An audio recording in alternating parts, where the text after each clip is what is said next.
G'day and welcome to another episode. My name is Daethstro, the Aussie Geek, and today we are doing the 5-step Authentics Changer.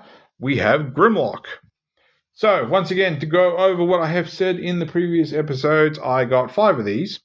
I have Bumblebee, Optimus Prime, Elita, Grimlock, and Megatron. And these are I'm not keeping these. These are going to be given to my youngest nephew to help him with progression from his easier Transformers to eventually having access to more complex ones. Because he keeps eyeing off all my latest purchases, he wants them. That's not happening. I'm not willing to buy a $40 figure, and he breaks it really easily. Now, I admit, toys are for kids, and they should be broken. That's how you love them. But I would like to actually give him a head start. Now, each of the figures so far has brought something new into learning about them. They're not just simply flip here, pull things out. There's actually a good amount of things we experience in our everyday figures in these figures. Optimus had a sliding hips and a waist rotation. Bumblebee had clearance issues with his head and had ball joints. Elita can't stand up on her own. I'm using metal pegs for her to keep her standing.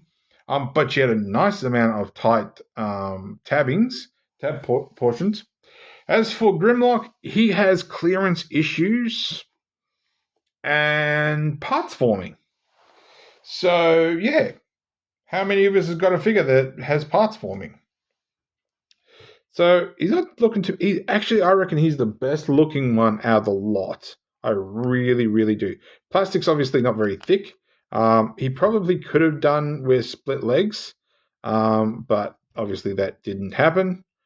But yeah, he looks pretty good, honestly. The colors are pretty nice.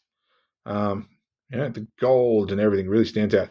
Now, he doesn't have hands, so to speak, but he does have the option, at least on this side, to have his tail as a weapon. The other side does not have it. And speaking of that, we can get down to articulation. Nothing at the head.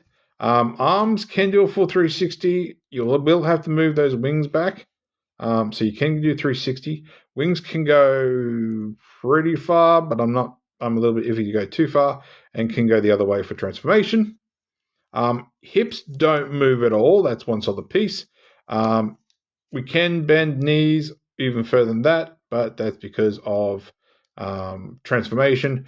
There's nothing here, but at least it's a solid standing. Can't move the arms. Technically, we can do a somewhat ball-jointed butterfly joint, and we can sort of go in and out. All right, transformation. So first, we are going to unplug this and put it to the side.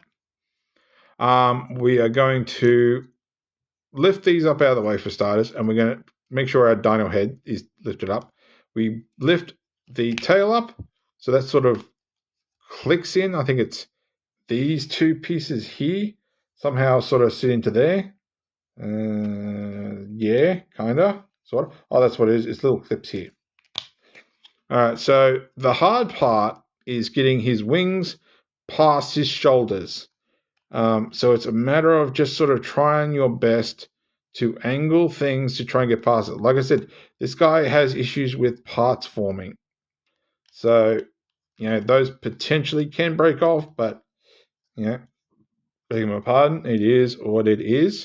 So that goes past there, and we just tab them together. It doesn't tab really well. The head comes down and just sort of sits in place. And then we can angle our legs how we want. We can angle our arms how we want. And then, of course, we take our tail, and we now have this port here. That plugs in there, and there is Grimlock in his dino mode. Now, I find it interesting. He's got 2 fingers. Now, we all know Grimlock's got 3, but they've actually gone proper T-Rex with the fingers. And he's the only one, because all the rest of the vehicles, that have actually articulation in this mode. Now, the head doesn't move unless you want to move all that. The arms do have ball joint with can go full rotation, but we get in trouble with the legs. Legs, because they are the arms, can do a full 360, although I clipped, I think, part of here. We do have rotation at the tail, so that's something. Although that doesn't feel too good because honestly, I think that might eventually snap off. So there we go. As for size comparison, here he is with Windblade. So, yeah, not too bad. He is a very savage looking Grimlock too, with pieces cut out. God help it if it had an opening mouth. But there's a lot of spikes and stuff. He's a more, primally savage Grimlock, but I do love the fact that we at least got blue eyes. All right, get him into robot mode. We take his tail off again. We flip the head back a good portion. We then play around trying to figure out how to get the wings back. So that's where the clearance issue comes in. So it's going to have to fold back. And then come in here, flip our legs down, flip our arms down. Oh, he has waist rotation. Doesn't need it, but he's got it. So that's something. Bring this down, position those how you want. And of course, we can put his weapon back. I do it so the spikes are pointing forward. You can do it any way you want, I guess. But it just looks better, personally. So there is Grimlock back in his robot mode. Now, as for size comparisons, here he is with MP10. And due to his... hang on a minute.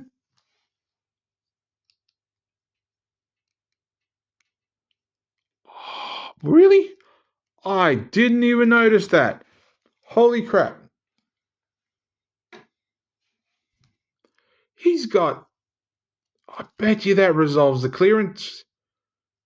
Kinda. It does kinda fix the clearance issue. Yeah, okay, so you can actually solve that and then just slide it back down. I admit I didn't read the instructions for these because they're pretty basic, so I didn't see the need, but it's actually got sliders in his wings. Honestly, now that I've found that, I think that's going to be a breaking point. So still a bit of a clearance issue, but it's not as bad as it was. Well, there you go. Things you learn. I could record all this episode again, but where's the fun in not having a stuff up? All right, so now that I've got the wings back where they're supposed to be, size comparison from the top of the head, about halfway up the thigh. As for the wings, about 2/3 of the way up the thigh. Now I do have the other ones, so we can at least do a size comparison, and hopefully this is going to get not too difficult. So there he is with Leah with her metal pegs. There's Bumblebee. And now that we've seen, we'll move her over a little bit. There he is with Optimus. And like I said, I personally think that Grimlock is the best looking of the lot. I think Prime is the weakest, honestly. And I haven't even got to Megatron yet. But yeah, I think Prime is generally the weakest. So there we go. So if you liked this video, give me a thumbs up. If you didn't like this video, give me a thumbs down. I promise you it will not hurt my feelings. Subscribe, ring that bell, leave me a comment. And apart from that, thanks for watching. I'll catch you later.